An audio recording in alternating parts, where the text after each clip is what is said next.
maintenant, on est dans une situation où c'est ce que vous dites qui renforce l'extrémisme. Quand vous dites que l'immigration pose un problème, il faut aussi parler des avantages de l'immigration. Parce que moi, quand je travaille en France, je paye mes impôts ici. Donc les étrangers qui sont là, il y a une partie qui peut travailler et envoyer au pays aidé. La majorité paye ses impôts, s'installe dans vos pays, enrichit vos pays. Donc ce sont des citoyens productifs. Après, il faut voir, il y a une minorité qui vient, il y a des morts, certes. Mais je voulais souligner une chose. Le discours que vous avez, il est encore légitime tant que l'Afrique restera muette. Et moi, aujourd'hui, je voulais m'indigner pour le silence de l'Union africaine. Les gens là qui meurent sur les plages, et je mesure mes mots, si c'était des Blancs, la terre entière serait en train de trembler. Ce sont des Noirs et des Arabes. Alors eux, quand ils meurent, ça coûte moins cher. Ici, j'étais venu en 2008 et j'avais dit, l'Union européenne, avec ses flottes de guerre, avec son économie, je vous dis une chose, si on voulait attaquer nos pays ici en Occident, il y aurait des moyens de se défendre. Donc si on voulait sauver les gens dans l'Atlantique, dans la Méditerranée, on le ferait.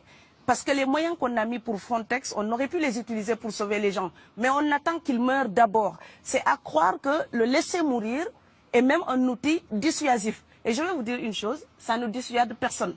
Parce que quelqu'un qui part et qui envisage l'éventualité d'un échec, celui-là peut trouver le péril absurde et donc l'éviter.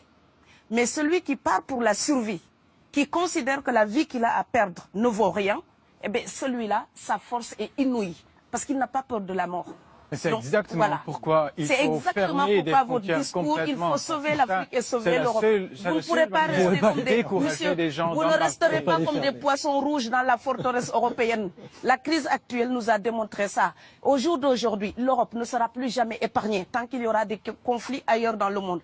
L'Europe ne sera plus jamais opulente tant qu'il y aura des carences ailleurs dans le monde. On est dans une société de la mondialisation où un Indien gagne sa vie à Dakar, un Dakarois gagne sa vie à New York, un Gabonais gagne sa vie à Paris. Que ça vous plaise ou non, c'est irréversible. Alors trouvons une solution collective ou bien déménager d'Europe parce que j'ai l'intention de rester. Quand quelqu'un part, c'est comme quelqu'un qui est élu, choisi, peut-être le plus débrouillard. Et il y a tout un clan ou toute une famille qui pose son espoir sur cette personne-là. Monsieur, là, je vous vois bien habillé, bien nourri. Si vous étiez affamé chez vous, peut-être que votre famille serait ravie d'imaginer que vous pourriez aller gagner de quoi faire vivre les autres. Donc c'est aussi une solidarité qui est en œuvre. On laisse partir quelqu'un, on compte sur lui. Vous allez me laisser terminer. Et Schengen, entre guillemets Schengen, ça me permet d'être invité aux Pays-Bas, monsieur, donner des conférences dans vos universités. Quand ils trouvent que mon cerveau est convenable, là, ils l'utilisent.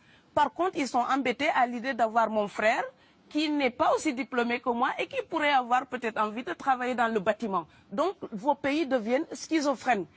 On ne peut pas trier les gens comme ça avec les étrangers utiles et les étrangers néfastes. Et la deuxième chose que je veux dire aussi, c'est que les Européens, là, on voit des Africains qui viennent, d'accord? Ce mouvement, ce déplacement de population, on le voit.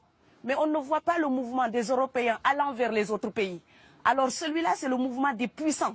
Ceux qui ont l'argent, ceux qui ont le bon passeport. Donc vous allez au Sénégal, vous allez au Mali, vous allez dans n'importe quel pays du monde, au Canada, aux États-Unis, partout où je vais, et je voyage tout le temps, je croise des Français, des Allemands, des Hollandais. Je les rencontre partout sur cette planète parce qu'ils ont le bon passeport. Donc, comme avec l'exotisme, l'Europe s'était arrogé le précepte unique, unilatéral, de l'exotisme. Les autres sont exotiques. Alors que pour quelqu'un de mon village, il n'y a rien de plus exotique que quelqu'un d'Amsterdam.